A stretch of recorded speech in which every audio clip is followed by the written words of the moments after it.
గూడెం మహిపాల్ రెడ్డి పటాన్చెరు నియోజకవర్గ పారిశ్రామిక కేంద్రంగా కీలకమైన సెగ్మెంట్గా ఇది గుర్తింపు పొందింది. ఈ సెగ్మెంట్ బీఆర్ఎస్కు కంచుకోటగా మారింది. ఎందుకంటే 2014, 2018, 2023 వరుసగా గూడెం మహిపాల్ రెడ్డి హ్యాట్రిక్ కొట్టారు. ఇక్కడ పటాన్చెరులో బీఆర్ఎస్కు స్ట్రాంగ్ ఓటు బ్యాంక్ ఉంది. గత ఎన్నికల్లో గూడెం మహిపాల్ రెడ్డికి 1,25,863 ఓట్లు వస్తే కాంగ్రెస్ నుంచి పోటీ చేసినటువంటి కాటా శ్రీనివాస్ గౌడ్కి 1,18,553 ఓట్లు వచ్చాయి. దీంతో ఎంత మెజారిటీతో గెలుపొందారంటే ఆయన 7,310 ఓట్ల మెజారిటీతోటి గెలుపొందారు. 38.06% ఓటింగ్తో ఆయన బయటపడ్డారు. అంటే పెద్ద మెజారిటీ అయితే కాదు, కేవలం 10,000 లోపే ఉంది. 7,310 ఓట్ల మెజారిటీ మాత్రమే. సో కాంగ్రెస్కి ఆయన మారిపోయారు. బీఆర్ఎస్ నుంచి గెలిచారు, కానీ కాంగ్రెస్ గూటికి చేరారు. అయితే అన్నరాత తెరపైకి రావడంతో, అలాగే పటాన్చెరు కాంగ్రెస్ వ్యవహారాలతోటి ఈ విషయంలో వెనక్కి తగ్గినట్టుగా టాక్ నడుస్తోంది. సో ఆయన అయితే కాంగ్రెస్లో జాయిన్ అవుతున్నట్టుగా అఫీషియల్గా చెప్పేశారు. బట్ అన్నరాత వేటు పడుతున్నటువంటి భయం గూడెం మహిపాల్ రెడ్డిని వెంటాడుతున్నట్టుగా మనకు కనిపిస్తోంది.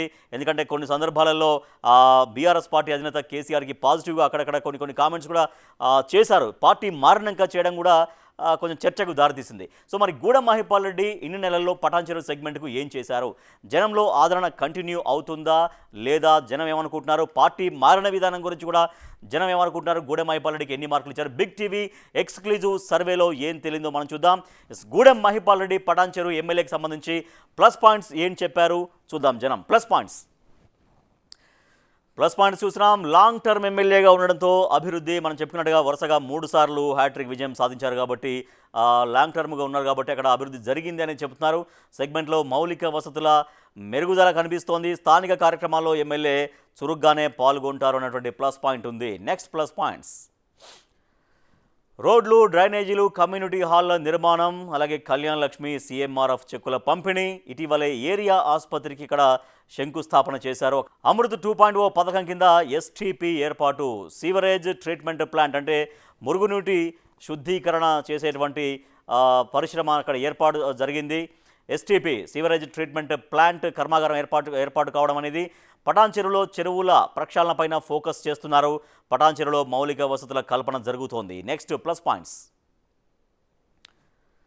చెరువులను టూరిస్టు కేంద్రాలుగా ఏర్పాటు చేసే ప్రణాళిక ఒకటి చేసుకోవడం అనేది ప్లస్ పాయింట్గా కనిపిస్తోంది. తొలి దశలో 4 చెరువుల బ్యూటిఫికేషన్ అనేది ఆల్రెడీ కొనసాగుతూ ఉంది. అలాగే 4 చెరువుల చుట్టూ వాకింగ్ ట్రాక్ నిర్మాణం. చెరువుల్ని బ్యూటిఫికేషన్ చేయడం వల్ల చుట్టూ వాకింగ్ ట్రాక్ ఏర్పాటు చేస్తారు. తర్వాత అక్కడ పరిశుభ్రత ఉండడంతో అక్కడ ఒక టూరిస్ట్ స్పాట్గా కూడా మారుతుంటాయి ఆ చెరువులు. అట్లా ముందైతే 4 చెరువుల సుందరీకరణ పనులు సాగుతుండడం ప్లస్ పాయింట్గా మనకు కనిపిస్తోంది. నెక్స్ట్ బిహెచ్ఎల్ దగ్గర ఫ్లైఓవర్తో జనాలకు రిలీఫ్. అక్కడ బాగా ట్రాఫిక్ కష్టాలు తీరిపోయినాయి. అలాగే 32 గ్రామాలకు సొంత నిధులతో ఆయన ట్రాక్టర్లు కూడా అందించారు. కుల సంఘాలకు స్థలంతో పాటుగా భవనాలు కూడా కట్టించేటువంటి కార్యక్రమం సాగడం కూడా ప్లస్ పాయింట్స్గా మనకు కనిపిస్తున్నాయి. నెక్స్ట్ ప్రభుత్వ స్కూళ్లలో సొంత నిధులతో కొన్ని పనులు చేస్తూ ఉన్నారు. ఎమ్మెల్యే మాట ఇస్తే తప్పడు అనేటువంటి ఒక టాక్ కూడా ఆయనకి ప్లస్ పాయింట్గా మారింది. మైనస్ పాయింట్స్ ఏంటి? గూడెం మహిపాల్ రెడ్డి గురించి బిగ్ టీవీతో మైనస్ పాయింట్స్ ఏం చెప్పారు అక్కడ నియోజకవర్గ ప్రజలు? మైనస్ పాయింట్స్ చూస్తున్నాం. మైనస్ పాయింట్స్: క్రమంగా తగ్గుతున్నటువంటి మహిపాల్ రెడ్డి ఇమేజ్. సహజంగానే థర్డ్ టైం కాబట్టి కొంత నెగిటివ్ కూడా జనం డెఫినెట్గా కొంచెం పెరుగుతూ ఉంటుంది. సో అట్లా ఈ మహిపాల్ రెడ్డి ఇమేజ్ తగ్గుతుంది అనేది. తర్వాత అదేవిధంగా సోదరుడి చుట్టూ వివాదాలు ఉండడం కూడా మైనస్. సోదరుడు మధుసూదన్ రెడ్డి ఆయన అక్రమ మైనింగ్ కేసులో అరెస్ట్ కావడం, తర్వాత ఈడీ ఎంక్వైరీ జరగడం, ఇవన్నీ కూడా మైనస్ పాయింట్స్గా మనకు కనిపిస్తున్నాయి. నెక్స్ట్